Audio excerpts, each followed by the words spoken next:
നമസ്കാരം. അപ്പൊ ഇന്ന് നമ്മുടെ കൂടെ ഉള്ളത് സോഷ്യൽ മീഡിയ താരങ്ങളായ അഭിലാഷ് ആട്ടായവും സുനിമോളുമാണ്. നമസ്കാരം. നമസ്കാരം. അഭിലാഷ് ആട്ടായത്തിന്റെ ഭാഷയിൽ പറയുകയാണെന്നുണ്ടെങ്കിൽ സോഷ്യൽ മീഡിയ കത്തിച്ച രണ്ട് താരങ്ങളാണ് നിങ്ങൾ ഒരിടയ്ക്ക്, അല്ലെ? ഒരു ലിപ് ലോക്ക് സംഭവം ചെയ്ത് ഭയങ്കരമായിട്ട് വൈറലായി, വിവാദങ്ങളായി, ഒരുപാട് ആളുകൾ പല പല വീഡിയോസ് ചെയ്തു. അതുകൊണ്ട് നമുക്ക് അതിൽ നിന്ന് തന്നെ തുടങ്ങാം. അതൊന്ന് പറയാമോ, ഇതിന്റെ ആ ഒരു കണ്ടന്റ് ഉണ്ടാക്കാനുള്ള ഒരു കാരണം? അതിനുമ്പ് കത്തിച്ചെന്നതേ പറഞ്ഞത് കത്തിയാറെന്ന് വെച്ച് കഴിഞ്ഞാൽ മൊത്തമായിട്ട് കത്തിയാറുണ്ട്. കാരണം ഏറി കയറി ചേച്ചിയുടെ അഭിപ്രായം അറിയണ്ട. നമ്മള് പ്ലാൻ ചെയ്ത് പോകുന്നൊന്നുമല്ല, അപ്പോഴും നമ്മളങ്ങനെ ലിപ്ലോക്ക് ചെയ്തു, അങ്ങനെ വൈറലായി. അപ്പൊ ആ ഒരു സംഭവം ചെയ്തതിനു ശേഷം ഫാമിലിയിൽ നിന്ന് അല്ലെങ്കിൽ ഫ്രണ്ട്സിൽ നിന്നൊക്കെ എങ്ങനെയായിരുന്നു ഒരു ഫ്രണ്ട്സ്? പിന്നെ ഫ്രണ്ട്സ് ആദ്യം ഒന്ന് കളിയാക്കിയായിരുന്നു, സിനിമകളെ ഇങ്ങനെ ലിപ്ലോക്ക് ഒക്കെ ചെയ്ത് ഒറിജിനലാണോ എന്ന് ചോദിച്ചു. ബോയ് ഫ്രണ്ട് ആയിരുന്നു കൂടുതൽ എനിക്ക് സപ്പോർട്ട്. എനിക്ക് ബോയ് ഫ്രണ്ട് ആയിരുന്നു സപ്പോർട്ട്, ഇപ്പോഴും ഒരു സപ്പോർട്ട്. ഷൂട്ടിങ്ങിനൊക്കെ ചെല്ലുമ്പോ ഒരു ഷെയ്ക്കാൻഡീന് ലിപ്ലോക്ക് എന്ന കളിയാക്കുന്നത്. സുനി ഒന്ന് ചോദിച്ചതിന് മറുപടി നമ്മൾ കൊടുത്തില്ല. ഇത് ചെയ്യാനുള്ള കാരണം ചോദിച്ചിട്ടില്ല. അതായത് ബിഗ് ബോസ് എന്ന് പറഞ്ഞാൽ നമ്മുടെ ജീവിതത്തിൽ വലിയൊരു പ്രതീക്ഷയുള്ള സ്വപ്നമാണ്. ഇപ്പോഴാണ് കേട്ടോ. ഇപ്പോഴും നമ്മൾ കാരണം വെച്ചാൽ അത് കേരളം വെച്ച് കഴിഞ്ഞാൽ വലിയൊരു ഒരു ഘടകമാണല്ലേ എത്തുകയെന്ന് വെച്ച് കഴിഞ്ഞാൽ നിസ്സാരമല്ല. കാരണം ഓടിച്ചെന്ന് നമ്മള് എന്താ പറയാ, അതിൽ കടയിൽ നിന്ന് അരക്കിലും മനസ്സാരം വാങ്ങുന്ന പോലെ അല്ലാന്ന് പറയാം. അപ്പൊ ഞാന് ആ ഇടയ്ക്ക് പെരേര സോഷ്യൽ മീഡിയയിൽ ചർച്ചയായ ഒരു വാർത്ത തന്നെ, നമ്മുടെ രേണു സുധീരെ വീട്ടിൽ കിടന്ന് ഡാൻസ് കളിച്ചപ്പോ ഒരു ചർച്ച വന്നു. എല്ലാരും അത് നെഗറ്റീവ് പോസിറ്റീവായിട്ട് ചർച്ച വന്നു. അപ്പൊ ഞാനന്നേരം എന്റെ അടുത്ത് കുറച്ച് ഫ്രണ്ട്സ്, പേരൊന്നും ഞാൻ പറയുന്നില്ല, അവരെ ഇനിയിലേക്ക് വലിച്ച് ഇറക്കേണ്ട കാര്യം, എടാ നിനക്ക് ചർച്ച വേണം. കാരണം പലരും ഇതിൽ വന്നേക്കണവര് പല ചർച്ചയിലൂടെയാണ് വന്നത്. നെഗറ്റീവ് ആയിക്കോട്ടെ പോസിറ്റീവ് ആയിക്കോട്ടെ, ചർച്ചയിലൂടെയാണ് വന്നത്. അപ്പൊ എന്തെങ്കിലും ചെയ്യണമെന്ന് പറയുന്നത്. അങ്ങനെ ഒന്ന് രണ്ട് ഫ്രണ്ട്സും വീഡിയോ പിടിക്കുന്ന സമയത്തും ചിലരും പറഞ്ഞു, ആ വ്യക്തിയുടെ പേര് നമ്മൾ പറയുന്നത് ശരിയല്ല, അത് അങ്ങനെ സംഭവിച്ചൊരു കേസ്. പക്ഷെ ഇതൊന്നും നമ്മൾ ചിന്തിക്കുന്നില്ല. കാരണം എന്ന് വെച്ച് കഴിഞ്ഞാൽ നമ്മളിത് കഴിയുമ്പോൾ നേരെ വീട്ടിലേക്കാണ് പോണത്, അല്ലെങ്കിൽ നമ്മുടെ നാട്ടിലേക്കാണ് പോണത്, നമ്മുടെ കൂട്ടുകാരെ ഫേസ് ചെയ്യും. ഇതൊന്നും ചിന്തിച്ചില്ല. പക്ഷെ സുനിമോളാണെങ്കിലും എല്ലാവരും ഫാമിലി കാര്യങ്ങളൊക്കെ ഉള്ളതാണ്. മനസ്സിലായി? പിന്നെ എന്റെ നാട് കൊട്ടാരക്കരയാണ്. എന്റെ കല്യാണം കഴിച്ചിട്ട് വന്നത് തൃശ്ശൂർ കേച്ചേരിയിലാണ്. അപ്പോഴ് അവര് വലിയ ഫാമിലിയൊക്കെയാണ്, അവര് കണ്ടു കാണും. ഒന്നും എൻ്റെ അടുത്ത് നെഗറ്റീവായിട്ടൊന്നും പറഞ്ഞില്ല. പിന്നെ ഹസ്ബൻഡ് ഷാർജയിലായിരുന്നു, ഇപ്പൊ നാട്ടിലുണ്ട്, മോനുണ്ട്, ബികോം പഠിക്കുന്നത്. പ്രൊഫഷൻ എന്താണ്? ഇതാ, ഞാൻ ട്രാഫിക്കിലായിരുന്നു. ആദ്യമേ കൊട്ടാരക്കര ട്രാഫിക്കിലായിരുന്നു 6 കൊല്ലം. അത് കഴിഞ്ഞിട്ട് പിന്നെ ഡബിങ് ആർട്ടിസ്റ്റായിട്ട് മാറി. ചെറിയ ചെറിയ ഷോർട്ട് ഫിലിം ഒക്കെ ഡബ് ചെയ്ത്, പിന്നെ മേക്കപ്പ് ചെറുതായിട്ട് ചെയ്യും, പിന്നെ ആർട്ടിസ്റ്റായിട്ട് എനിക്ക് കൊച്ചിലെയുള്ള ആഗ്രഹമായിരുന്നു സിനിമയിൽ അഭിനയിക്കണം. അന്നേരം കൊച്ചിലെ അമ്മയ്ക്കൊന്നും ഇഷ്ടമല്ലായിരുന്നു അഭിനയത്തിലോട്ട് പോകുന്നത്. എനിക്ക് കൊച്ചിലെയുള്ള ഇഷ്ടമായിരുന്നു അഭിനയം. ഒരു ചെറിയ ചെറിയ വേഷങ്ങളെല്ലാം 10-37 സിനിമയായി, സീരിയലായി, ആൽബമായി. പിന്നെ കൊണ്ടലിറങ്ങി, മുറ ഇറങ്ങി, ജഗതമ്മ 7ാം ക്ലാസ് ബി ഇറങ്ങി. അതിലൊക്കെ പോസ്റ്റ്മനായിട്ട് ഡയലോഗും ചെറിയ ഡയലോഗും ഒക്കെ. മുറ കണ്ടപ്പോഴേ കനികുസൃതിയുടെ ഫേസ് ചിലര് പറഞ്ഞു, എനിക്ക് പറയുന്നു. ഞാൻ മണിച്ചേന്റെ അനിയന്റെ ഒരു ഫേസ് എന്ന് പറഞ്ഞു, മീശ ഇങ്ങനെ പൊടി മീശ ആയ സമയത്ത് പറഞ്ഞ ചിലരുണ്ട് കനികുസൃതിയുടെ ഫേസ് എന്ന് പറയാം. ചോക്ലേറ്റ് ബോയ് എന്നാണല്ലോ കഴിഞ്ഞ ദിവസം ഞാൻ നടന്നു പോയപ്പോ ഒരാളെ വിളിച്ചു, ചോക്ലേറ്റ് ബോയ് എന്ന് വിളിച്ചു. മൂന്നാമത് വിളിച്ചപ്പോ പുള്ളിയുടെ സ്വരം ഒന്ന് മാറിയോണ്ട് ഞാൻ അവിടെ ഓടി രക്ഷപ്പെട്ടു. പിന്നെ ഒരു കാര്യം ഞാൻ പറഞ്ഞു, ഇപ്പൊ നിങ്ങൾ ലിപ്ലോക്കിനെ കുറിച്ച് പറഞ്ഞൊരു കാര്യം പറയാം. മലയാള സിനിമ തുടങ്ങിയ കാലം തൊട്ട്, അതായത് സിനിമയിൽ സെക്സ് പരമായുള്ള സീൻസ് ആഡ് ചെയ്തിരുന്നു. നമ്മുടെ വലിയ സംവിധാനം പത്മരാജൻ സാറ്, ഭരതൻ സാറ്, അവരെ ഈ സിനിമകൾ നമ്മൾ കാണുമ്പോൾ തകര പോലത്തെ സിനിമകൾ, ഭരതൻ സാറിന് അറിയാലോ, സെക്സ് സീൻ അവിടെ ഇതായിരുന്നു എന്ന് വെച്ച് ഒരു ഫാമിലി പോലും സിനിമ കാണാൻ തിയേറ്ററിൽ പോകണ്ടിരുന്നില്ല. ആണല്ലോ? അല്ല, ഇന്നത്തെ കാലം പോലെ അന്ന് പോയിരുന്ന IV സാറിന്റെ, മമ്മൂക്ക, ലാലേട്ടൻ തുടങ്ങിയവർ അഭിനയിച്ചിരുന്ന, ജെയിംസ് സാറ് ഒക്കെ അഭിനയിച്ചിരുന്ന സിനിമകള്, ബാലങ്കി സാർ അഭിനയിച്ച കഥാപാത്രം, TG രവി സാർ അഭിനയിച്ച കഥ, മമ്മൂക്ക, ലാലേട്ടൻ, സെക്സ് സംബന്ധമായ ക്യാരക്ടേഴ്സ് ഉണ്ട്, അത് ഓപ്പൺ ആയിട്ട് കാണിച്ചിട്ടുണ്ട്. പക്ഷെ ആ പോകുന്ന ഫാമിലി അച്ഛൻ അമ്മ കുടുംബമായിട്ട് പോയാലും അവരത് കണ്ടിട്ടാണ് വരുന്നത്. പക്ഷെ ഇന്നാണെങ്കിൽ തെറ്റാ. ഇന്നെന്ന് പറഞ്ഞു കഴിഞ്ഞാൽ രതിനിർഭയ എന്ന് പറഞ്ഞ പടം റീമേക്ക് ചെയ്തിറങ്ങിയ സമയമുണ്ട്. ആ സമയത്ത് ഞാൻ ശ്രദ്ധിച്ചിട്ടുണ്ട് കുറച്ച് ഫാമിലി എന്നിട്ട് അവര്, അതായത് അതിനകത്തൊന്നുമില്ല സത്യം പറഞ്ഞു, കാർട്ടൂൺ കാണുന്ന രീതിയായിരിക്കും. കാരണം നമ്മൾ വല്ല ഉണ്ടെന്ന് ഓർത്താണ് പടത്തിന് കയറി. പക്ഷെ കാർട്ടൂൺ കണ്ട ഇതിലും ഉണ്ടെന്ന് കരുതി ഇരുന്നു. അപ്പൊ എന്ന് വെച്ച് കഴിഞ്ഞാൽ അതിലൊന്നുമില്ലായിരുന്നു. പക്ഷെ എന്നിട്ടും ആ പാട്ടില് ചെമ്പകപ്പൂങ്കാട്ടിലെ ചിത്രമണി പൊയ്കയിൽ വന്നു, ആ പാട്ടിന്റെ ഇടയ്ക്ക് അത് ഞാൻ നോക്കിയപ്പോ പലരും ഇങ്ങനെ കണ്ണൊക്കെ പൊത്തുക. കണ്ണ് പൊത്തുമ്പോഴും ഈ കണ്ണിന്റെ ഇതിലൂടെ ഇങ്ങനെ ചേർന്ന് വെച്ചിട്ടുണ്ട്. മനസ്സിലായില്ലേ? ഇങ്ങനെ കാണുന്നില്ല. അപ്പൊ ഞാൻ പറയുന്നത് വെച്ച് കഴിഞ്ഞാൽ ആ ഒരു കാലഘട്ടം ഈ ഒരു കാലഘട്ടം. പിന്നെ ഞാൻ ആരെ കുറ്റപ്പെടുത്ത ഭഗത് പോസൽ സാറ്, ടോവിനോ ചേട്ടൻ, നായകൻ എന്ന് പറഞ്ഞ മൂവിയില് ഭാവന ചേച്ചിയായിട്ട്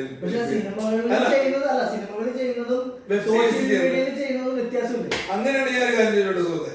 ഈ സോഷ്യൽ മീഡിയ എന്ന് പറഞ്ഞ കാര്യത്തിൽ ഇൻസ്റ്റ തുറന്നു കഴിഞ്ഞാൽ ഷെഡിയും ബ്രായും ഇട്ട് നടക്കുന്ന പെൺകുട്ടികൾ ആണോ ഇല്ലയോ?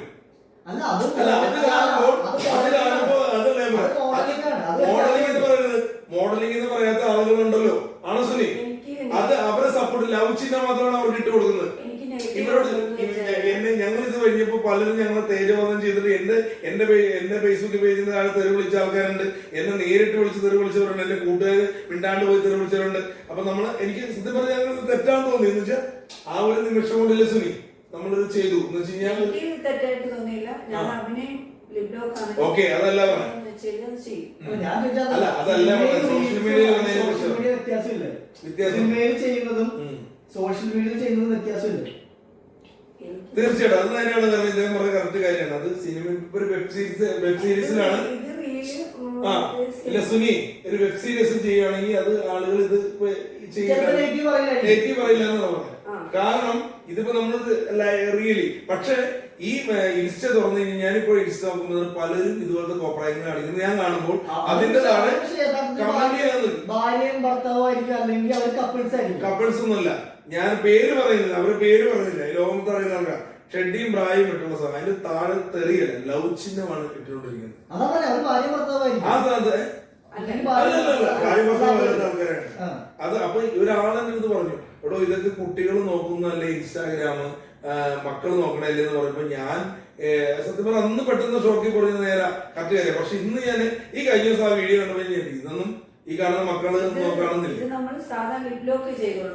പക്ഷെ ഫേസ്ബുക്കും ഇൻസ്റ്റാഗ്രാമും തുറക്കുമ്പോഴും ഇതെല്ലാം കുട്ടികളുടെ ഫേസ്ബുക്ക് അപ്പോഴത് സെക്സ് വീഡിയോ ആണ് അതിൽ ഉൾക്കൊള്ളുന്നത്. അത് മാറ്റുന്നില്ലല്ലോ നമ്മളൊരു ലിപ് ചെയ്തത്. പിന്നെ വേറെ ഒരു ആപ്പ് കയറി വരണത് ഇപ്പിണ്ടോന്ന് അറിയില്ല, ഫേസ്ബുക്കില് ഒരു ആപ്പ് കയറി വരുന്നുണ്ടായിരുന്നു. അതിൽ ഫുൾ ഇതായിരുന്നു.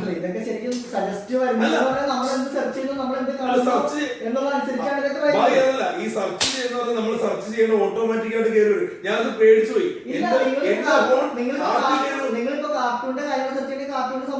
ഞാൻ സെർച്ച് ചെയ്തിട്ടില്ല, ഇത് ഞാൻ ഓട്ടോമാറ്റിക് ഫേസ്ബുക്ക് തുറന്നപ്പോൾ ഇതിൽ കയറി വന്ന സംഭവമാണ്. ഞാൻ ഞെട്ടിപ്പോയിട്ടുണ്ട്, ഇതെന്താണ് എന്റെ ഫോൺ ഇങ്ങനെ വന്നേ? കാരണം ഇത് ആര് എന്റെ ഫോൺ മാറിയെന്നൊക്കെ ഓർത്ത്. കാരണം ഞാനിങ്ങനെ മാറ്റി വെക്കുമ്പോ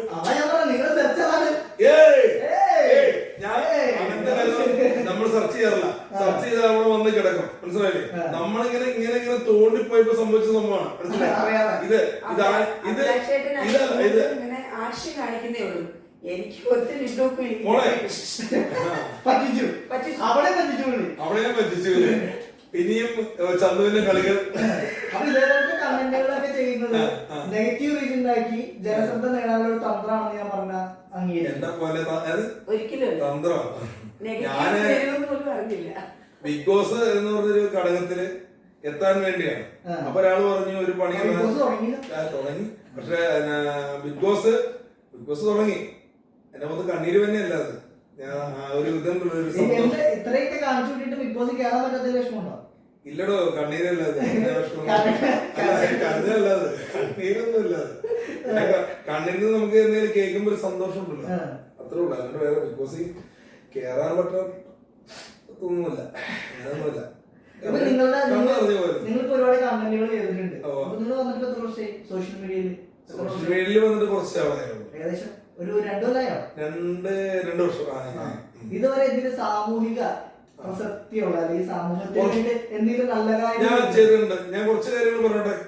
നിങ്ങൾക്ക് ബോറടിയില്ലേ പറയാം. എന്നെ കുറിച്ച് വിശദീകരിച്ച് ഇല്ല, കുറച്ചായിട്ട് പറയാം. വിശദീകരിച്ച് പറയില്ല, കാരണം നിങ്ങൾ ഉറങ്ങിപ്പോകും, പ്രേക്ഷകർ ഉറങ്ങിപ്പോകും. അതാണ് കുറച്ച് കാര്യങ്ങൾ. ഞാൻ വന്നത് എന്റെ നാട് മൂവാറ്റുപുഴയാണ്, എല്ലാവർക്കും അറിയാം. ആട്ടായ. കാരണം ഞാൻ എന്റെ ചെലവ് ഇവിടെ നിന്റെ വീട് പറഞ്ഞ നിന്റെ അഡ്രസ് പറഞ്ഞ ഞാൻ അവിടെ നോക്കുന്നത്. എന്റെ നാട് എന്റെ പൊന്നു സുഹൃത്തുക്കളെ മൂവാറ്റുപുഴ ആട്ടായ എന്ന് പറഞ്ഞ സ്ഥലത്താണ്. ഞാൻ സാധാരണ നോട്ടീസ് കടകളിൽ കൂടെ കൊടുക്കുന്ന ഒരു പരിപാടിയാണ്. നോട്ടീസ് വിതരണം ചെയ്യുന്ന ഒരാളാണ്. കടകളിൽ കൂടെ നോട്ടീസ് കൊടുക്കുന്ന ഒരു പരിപാടിയാണ്. അതായിരുന്നു എന്റെ ജോലി. പിന്നെ മിമിക്രിയുടെ പരിപാടിക്ക് പോവാറുണ്ട്, പിന്നെ സിനിമയിൽ പോവാറുണ്ട്. അപ്പൊ എന്റെ ജീവിതത്തിൽ സിനിമയിൽ എത്തപ്പെടാൻ വേണ്ടി ഞാൻ ഒരുപാട് ആഗ്രഹിച്ചിട്ടുണ്ട്. അവിടെ പോയി പാത്രം കഴുകുന്ന ജോലി ആയിരുന്നു എനിക്ക് സിനിമയില്. അത് എന്നെ സാഗർ വാരപ്പെട്ടി എന്ന് പറയുന്ന നമ്മുടെ സുഹൃത്തുണ്ട്, മിമിക്രി ചെയ്യുന്നത്. അദ്ദേഹമാണ് എന്നെ പ്രൊഡക്ഷൻ ബോയ് ആയിട്ട് പരിചയപ്പെടുത്തിയത്. കാരണം എന്ന് വെച്ച് കഴിഞ്ഞാൽ അവനങ്ങനെ എന്നെ പരിചയപ്പെടുത്തിയ മൂലമാണ് ഞാൻ പ്രൊഡക്ഷൻ ബോയ് ആയിട്ട് കാശില്ലാതെ ജീവിക്കാവുന്ന സിനിമയിലൂടെ വന്നത്.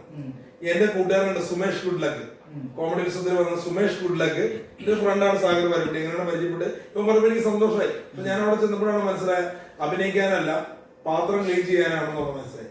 പാത്രം ക്ലീൻ ചെയ്യുമ്പോൾ നമ്മളുണ്ടല്ലോ ഉച്ചയ്ക്ക് ഊണിന്റെ സമയത്ത് സെറ്റിൽ കൊണ്ടുപോകുമ്പോൾ നടന്മാരെ നമ്മൾ കാണാം. അന്ന് മൊബൈൽ ഫോണൊന്നും ഇല്ല. അത് 2000 ടൈമില് കാശിലായിരിക്കും. അന്ന് ഞാൻ അവിടെ ചെന്നപ്പോൾ ജഗതിച്ചേരനാണ് അവിടെ മനുരാജ് അങ്ങനെ ആർട്ടിസ്റ്റാണ്. അപ്പൊ ഇന്ന് ഫോണൊന്നും ഇല്ല. ഇന്ന് 14 ഫോട്ടോ എടുത്ത് വെക്കാറ്. അപ്പോൾ ജഗതിച്ചേരൻ എന്നോട് നമ്മൾ ഓടി ചെല്ലുന്നു, എന്താ ജോലി ഇങ്ങനെ, എന്താണ് അവിടെ ജോലി? സാറേ പാത്രം കഴുകുന്നതാണ്. Very good. പുള്ളി സാർ ഒരു ദിവസം പുള്ളി ഫുഡ് കഴിച്ചിരുന്നത് ഇതാരാണ് ഈ പാത്രം കഴിയുന്നത്, ഇതിനകത്തൊന്നും പോയിട്ടില്ലോ. അപ്പൊ ഞാൻ അങ്ങോട്ട് പോയില്ലായിരിക്കും. അപ്പൊ എന്ന് പറഞ്ഞാല് അവിടെ അപ്പോൾ അല്ല ഒരു അനുഭവം പറഞ്ഞു. അതിന് ആ ഒരു സിനിമയിൽ എനിക്ക് സീൻ കിട്ടി. കാശിലായി ജീവിക്കാം. ആ സീൻ നിങ്ങളൊന്ന് കണ്ടു കഴിഞ്ഞാൽ ചിലപ്പോ ഞാൻ ഇടിച്ചിടും. ഇപ്പൊ ഇതേപോലെ ഇരിക്കുന്ന സ്ഥാനത്ത് ഞാൻ നിൽക്കുമെന്ന് വെച്ചു. നിങ്ങൾ നിൽക്കുന്ന സ്ഥാനത്ത്. അപ്പൊ ഇവിടെ ഒരാളോട് നിങ്ങൾ ചോദിക്കുമ്പോൾ ഇവിടെയും ഞാൻ ഇരുന്ന് കഴിഞ്ഞാൽ എന്തായാലും സ്ഥിതി മരുന്ന് വെക്കുന്ന ഒരു സീനാണ് അവിടെ മരുന്ന് വെക്കുന്ന മരുരാജിന്റെ അടുത്ത് ഞാൻ നിൽക്കണ്ട്. ഇവിടെ നിന്ന് വാങ്ങി മരുന്ന് കഴിക്കുന്ന ആളായിട്ട് ഞാൻ നിൽക്കണ്ട്. പടം ഡയറക്ടർ ശ്രദ്ധിച്ചില്ല. പക്ഷെ പടം ഇതെല്ലാം കഴിഞ്ഞപ്പോ നല്ല തെരുവിളിയാണ്. ആരാണ് ആരെ കൊണ്ടുവന്നു. പിന്നെ രസികൻ എന്ന് പറഞ്ഞ പടം പ്രൊഡക്ഷൻ പോയിട്ട് ചെയ്തു. പിന്നെ കൃഷ്ണപക്ഷക്കിളി എന്ന് പറഞ്ഞ സിനിമ എനിക്ക് അനുഭവം ഉണ്ടായി. സനുഷ, ഇവിടുത്തെ സനുഷ മോളെ, സന്തോഷേട്ടൻ ഞാൻ അച്ഛൻ. ഒയ്യോ ആ ചേട്ടൻ സ്നേഹമാണ്. കാരണം ഇപ്പൊ പറഞ്ഞ അറിയുമെന്ന് എനിക്കറിയില്ല. കാർത്തിക ചേച്ചി, ഊമപ്പണ്ണൂരിയുടെ പെണ്ണാക്കി മറ്റേ ജയസൂര്യയുടെ പെങ്ങളായിട്ട് അഭിനയിച്ചു. മീശ മുതൽ കാർത്തിക, അംബിക ചേച്ചി, അംബിക മോഹൻ, ഇവരൊക്കെ ആ സ്നേഹമുണ്ട്. എന്റെ കൈ മുറിഞ്ഞപ്പോ കയറി ചേച്ചിയുടെ സെറ്റുകാരി കയറി എന്റെ കൈ കിട്ടിയിരുന്നു. പിന്നെ അതുപോലെ തന്നെ സനുഷമ്മയുടെ അച്ഛൻ, ഞാൻ ഈ പാത്രം കഴിയാനായിട്ട് ബോയ്സ് സ്കൂളിലെ പെരുമ്പാവൂർ ബോയ്സ് സ്കൂളിലായിരുന്നു എന്റെ ഷൂട്ട് നടന്നത്. അവിടെ ഇങ്ങനെ പാത്രം കൊണ്ടിട്ടപ്പോൾ ഒരു പട്ടി ഒന്ന് ജസ്റ്റ് ഒരു പാത്രം നോക്കിയപ്പോ എന്നെ സനീഷ മറ്റേ സനീഷയുടെ പപ്പ വിളിച്ച് അഭിലാഷ പാത്രം കിടക്കുന്നത് പട്ടിയാക്കാൻ കേട്ടോ വിളിച്ച് അപ്പോൾ നമ്മൾ മാറ്റിക്കൊണ്ടിട്ട് ക്ലീൻ ചെയ്ത്. അപ്പൊ എന്താന്ന് വെച്ച് കഴിഞ്ഞാൽ ഒരു നല്ലൊരു സിനിമാ ബന്ധം ഇന്നത്തെ പോലെയല്ല. എല്ലാരും അങ്ങോട്ടും ഇങ്ങോട്ടും നടന്മാര് പിന്നെ സനീഷ കുട്ടി എടുത്തോണ്ട് നടക്കുക എന്നൊരു ഇതുണ്ടായിരുന്നു. എന്ന് വെച്ചാൽ അങ്ങനെ ഭാഗ്യം എന്റെ ജീവിതത്തിൽ ഉണ്ടായിട്ട് പ്രൊഡക്ഷൻ പോയാണ്. പിന്നെ എനിക്കെന്ന് പറഞ്ഞു കഴിഞ്ഞാൽ കയ്യെത്തുന്നവർക്ക് സിനിമ വരെയാണ് പ്രൊഡക്ഷൻ പോയിട്ട് പോയത്. കയ്യെത്തുന്നവർക്ക് കാരണം 4 മണിക്ക് നമ്മൾ എണീക്കണം. രാവിലെ ഓരോ റൂമിൽ പോയി പാത്രങ്ങൾ എടുക്കുന്നു കഴുകി അവർക്ക് രാവിലെ ഫുഡ് എല്ലാം റെഡിയാക്കി അത് മെസ്സിൽ കൊണ്ടുപോയി കൊടുത്ത് അങ്ങനെയൊക്കെയാണ് ജോലി. പക്ഷെ നമ്മൾ ചിലപ്പോൾ ഈ താമസം എന്ന് പറഞ്ഞാൽ ഈ പറഞ്ഞ ടൈമിൽ എണീക്കണം. പിന്നെ എന്റെ വീട്ടിൽ കുറച്ച് പ്രശ്നങ്ങൾ കടബാധയൊക്കെ വന്നായിരുന്നു നമ്മുടെ ലൈഫിൽ. അപ്പൊ അതിൽ നിന്നും ഒരു ഇതിനു വേണ്ടി ഞാൻ എന്നിട്ട് പത്രം കൊടുക്കുന്ന പരിപാടിക്ക് ഇറങ്ങി. അത് പത്രം കൊടുക്കുന്ന പരിപാടി, പത്രം പേപ്പർ വിതരണം, അത് നോട്ടീസ് വിതരണമല്ല, പത്രം കൊടുക്കുന്നത് ആ പരിപാടിക്ക് ഇറങ്ങി. പിന്നെ കുറച്ച് മിമിക്രി പരിപാടി ഞാൻ സുമേഷ് ഗുഡ്ലക്ക് എന്ന് പറഞ്ഞൊരു ഗുഡ്ലക്ക് എന്ന് പറഞ്ഞ ട്രൂപ്പ് തുടങ്ങി. അപ്പൊ അങ്ങനെ പോയിക്കൊണ്ടിരുന്നു. അത് പറയാം സിനിമ എന്ന മേഖല ഞാൻ വന്നത് മനോജ് ഗിന്നസിന്റെ കാസറ്റിലൂടെയാണ്. രമേഷ് കുച്ചാരടി, ഞാന്, പാഷാണ ഷാജി ഒരു ടീമായിരുന്നു. അന്ന് ഞാൻ സാജു നവോദയ ഒരു തട്ടുകടയിൽ കയറി ഞങ്ങൾ ഈ എറണാകുളത്ത് ഒരു ഇതിന്റെ സമയത്ത് ഇരുന്ന് പറയുന്നത് കഴിച്ചു. കെ മധു സാർ വന്നിട്ട് ഫുഡ് ഓർഡർ ചെയ്തു. എറണാകുളത്ത് എങ്ങനെയാണ് നടന്മാരങ്ങോടും ആരും മൈൻഡ് ചെയ്യില്ല എന്ന് വെച്ചാൽ ജസ്റ്റ് അവരവരുടെ കാര്യം നോക്കി. അപ്പൊ എന്നോട് ആട്ടായി നമുക്ക് ചാൻസ് ചോദിച്ചാലോ എന്ന് പുള്ളി എന്റെ അടുത്ത് തമാശക്ക് പറഞ്ഞു. പാഷാണ ഷാജി കുറച്ച് കഴിഞ്ഞപ്പോൾ മാനാർമുട്ടായി സ്പീക്കിംഗ് ടൂരിലൂടെ പുള്ളി സിനിമയിലേക്ക് കയറുന്നു. അപ്പൊ രമേശ് ചേട്ടന്റെ വീട്ടിൽ ഞാൻ പോകുന്നത് പ്രോഗ്രാമൊക്കെ പോകുന്നൊരു കാലമാണ്. പക്ഷെ സിനിമ എന്ന മേഖലയിൽ നമുക്ക് ആ ബന്ധങ്ങളൊന്നും പ്രധാനമില്ല. ഒരു സ്റ്റേജ് ഷോ ടിവിയിൽ വന്ന അല്ലെങ്കിൽ ഒരു TV പ്രോഗ്രാം വന്ന അവിടെ മിമിക്രി ചെയ്യാൻ പോകുന്ന ഒരു വ്യക്തിക്ക് 2 സ്റ്റാർ അവതരിപ്പിക്കാൻ പറ്റിയ ദൈവത്തിന് നന്ദി പറയും. കാരണം വലിയ വലിയ ആളുകൾക്കാണ് അവിടെ ചാൻസ് ഉള്ളൂ. ഈ സിനിമയിൽ ചാൻസ് വെച്ചോ കഥ ചോദിച്ചോ നമുക്ക് കിട്ടുന്നില്ല. ആ ഇടയ്ക്ക് ഞാൻ എങ്ങനെ ഒരു സിനിമ ചെയ്തു, കടന്നൽ കഥ എന്ന് പറഞ്ഞ സിനിമ ചെയ്തു. ആ സിനിമയിൽ അഭിനയിച്ചു ജാഫർ കടവാണ്. അപ്പൊ അഭിനയിച്ചു കഴിഞ്ഞ് കഴിഞ്ഞപ്പോൾ എന്താ പറയാ, ഇതിന്റെ റിവ്യൂ പറയാൻ വേണ്ടി ഒരാളോട് പറഞ്ഞു കഴിഞ്ഞാൽ 10 പേര് കാണുന്ന ഒരാള് എന്റെ അടുത്ത് പറയുക, ആറാട്ടന്റെ ഒരു ഇതിൽ അഭിനയിച്ച ഒരു കടന്നൽ കഥ. അത് കഴിഞ്ഞ വർഷം പെരുന്നാൾ ടൈമിലാണ്. അതുകൊണ്ട് അച്ഛന്റെ കഷ്ടകാലായി പോയി, നോമ്പിന്റെ സമയമാണ് കയറി. അവർ ഒരു റിവ്യൂ രാജാവുണ്ട്, അദ്ദേഹത്തെ പോയി കണ്ടു കഴിഞ്ഞാൽ അദ്ദേഹം റിവ്യൂ പറഞ്ഞു കഴിഞ്ഞാൽ ജനങ്ങൾ അറിയും എന്ന് പറഞ്ഞു. ആ തിയേറ്ററിൽ കണ്ട 3 പേരും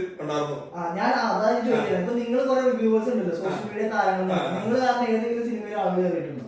അല്ല ഇത് പറയട്ടെ, അല്ല ഇപ്പൊ പറയുന്നുണ്ട് സോഷ്യൽ മീഡിയ കാരണം നിങ്ങൾ കാരണം സിനിമ ജനങ്ങൾ അറിയുന്നുണ്ടെന്ന് പറഞ്ഞു. നിങ്ങൾ കാരണം ഏതെങ്കിലും സിനിമ വിജയിച്ചിട്ടുണ്ടോ, അല്ലെങ്കിൽ ആ സിനിമ കാണാൻ ആളുകൾ തിയേറ്ററിൽ വന്നിട്ടുണ്ടോ? സിനിമ കാണുന്ന ഞാനെന്നല്ല, പെരേരെന്നല്ല, ആറാണ്ടെന്നല്ല, ഈ ലോകത്ത് ആര് പറഞ്ഞാലും ആളുകൾ വരുന്ന ആളുകൾ ഇഷ്ടമാണ്. മനസ്സിലായില്ലേ? ഇപ്പൊ ചില പരാജയപ്പെട്ടെന്ന് പറഞ്ഞൊരു സിനിമ ചിലപ്പോ ഇദ്ദേഹം കണ്ടു കഴിഞ്ഞാൽ ഇദ്ദേഹത്തിന് ഇഷ്ടപ്പെടും. ഇല്ലേ? പണം കൊള്ളില്ല. ഇപ്പൊ വാലിബൻ എന്ന് പറഞ്ഞ പടം കൊള്ളില്ലാന്ന് പലരും പറഞ്ഞു, എന്ത് പടാന്ന് വെച്ചു. പിന്നെ അതുപോലെ അറബിക് സിംഹം, സമൂഹത്തിന്റെ അതൊക്കെ ജസ്റ്റ് ഒന്ന് കണ്ടു പോകുന്ന പടങ്ങളാണ്. പക്ഷെ എല്ലാരും താത്തിക്കിട്ട് പറഞ്ഞിട്ടുള്ളൂ ഇത് എന്ത് പടം എന്ന് പറഞ്ഞിട്ട്.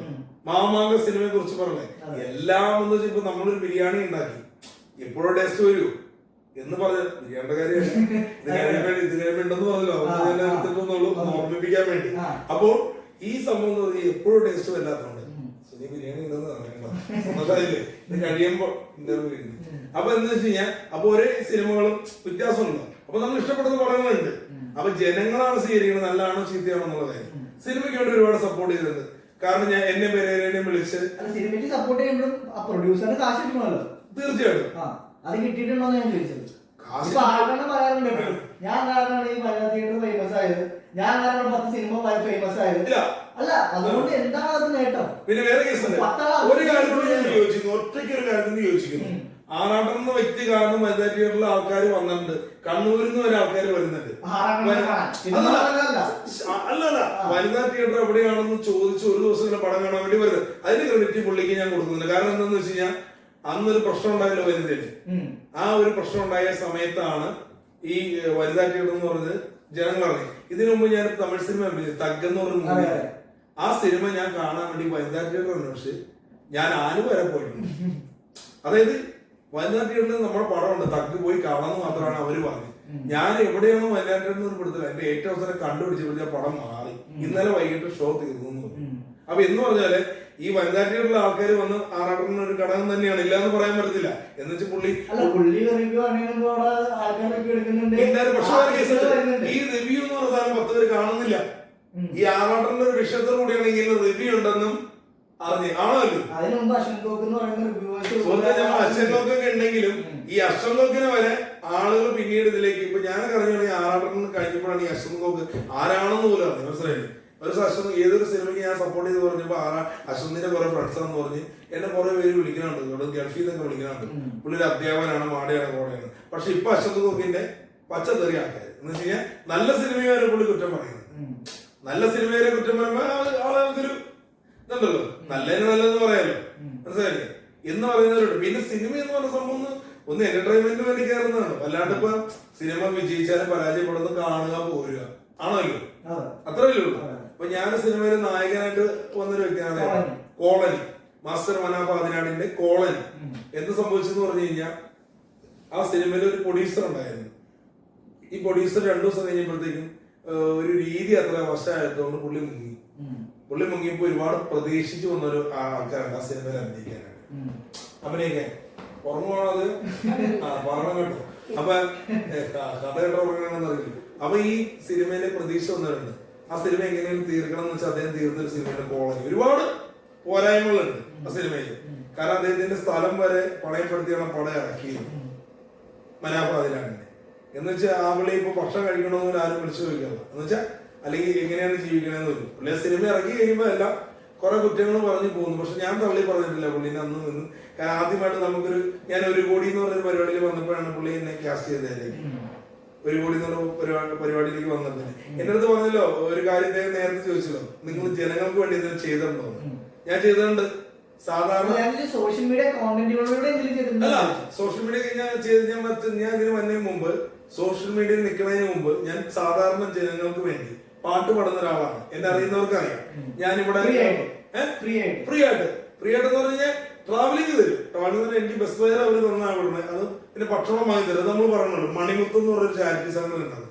അവരൊരു പറ്റിപ്പാട്ട് എനിക്ക് തോന്നിയിട്ടില്ല. കാരണം അതുകൊണ്ട് മാത്രമാണ് ഞാൻ അവരുടെ കൂടെ നിന്നിട്ടുള്ളൂ.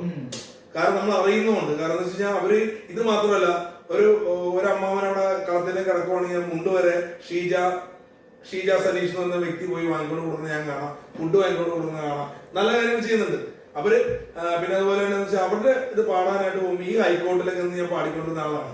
പിന്നെ കടകളിൽ കൂടെ കയറി പേഷ്യൻസിന് വേണ്ടി നമ്മൾ ഹെൽപ്പ് ചെയ്തിട്ടുണ്ട്. പക്ഷെ ഇപ്പൊ എനിക്ക് പോകാൻ പറ്റില്ല. ഇപ്പൊ ഞാൻ സോഷ്യൽ മീഡിയയിൽ നിൽക്കുമ്പോൾ തട്ടിപ്പ് നടക്കുന്നവരുണ്ടാവും. തട്ടിപ്പ് നടക്കുന്നവരെന്ന് വെച്ച് കഴിഞ്ഞാൽ അത് ഒരിക്കലും ശാശ്വതമാകില്ല. തട്ടിപ്പ് നടക്കുന്നവരെ അത് പിടിക്കപ്പെടും. മനസ്സിലായില്ലേ? അപ്പൊ നമുക്ക് ഒരു കടയിൽ കയറി നമുക്കൊരു പിരിവ് ചോദിക്കാം. ജെനുവിൻ ആണെങ്കിൽ ചോദിക്കാം. ആണല്ലോ? ജെനുവിൻ അല്ലെങ്കിൽ നമുക്ക് വിറയ്ക്കണം. അവിടെ കയറിക്കാൻ ക്യാമറ ഉണ്ട്.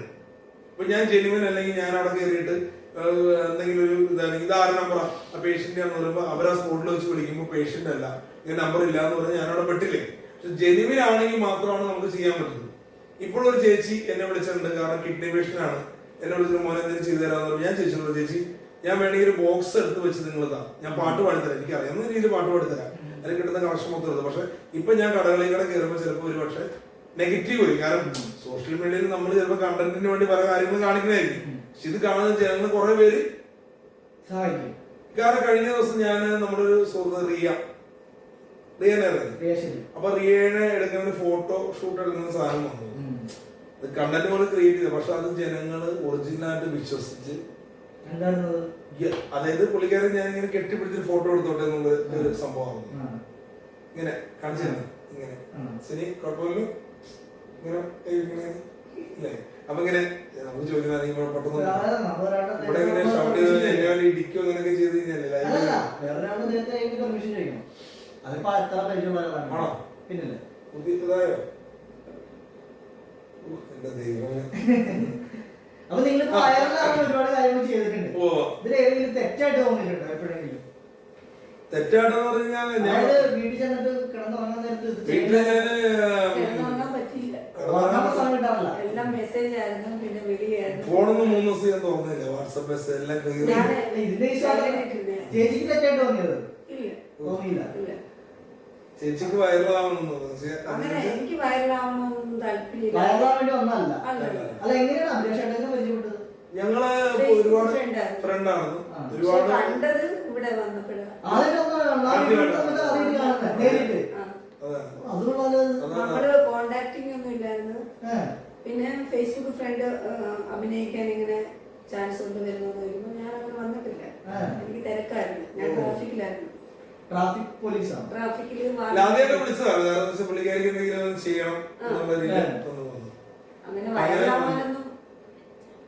അങ്ങനെ വൈറലാവാനൊന്നും എനിക്കറിയത്തില്ലായിരുന്നു. പക്ഷെ നമ്മളാ ബട്ടർഫ്ലൈ ചാനലിനകത്ത് കൊടുത്ത് ആ സ്പോട്ടിൽ തന്നെ വൈറലായി. അപ്പോഴത്തേക്ക് കോളിംഗും മെസ്സേജും ഇങ്ങനെ വന്നോണ്ടിരുന്നു. മോളെ ഇത് ഒറിജിനൽ ആണ്.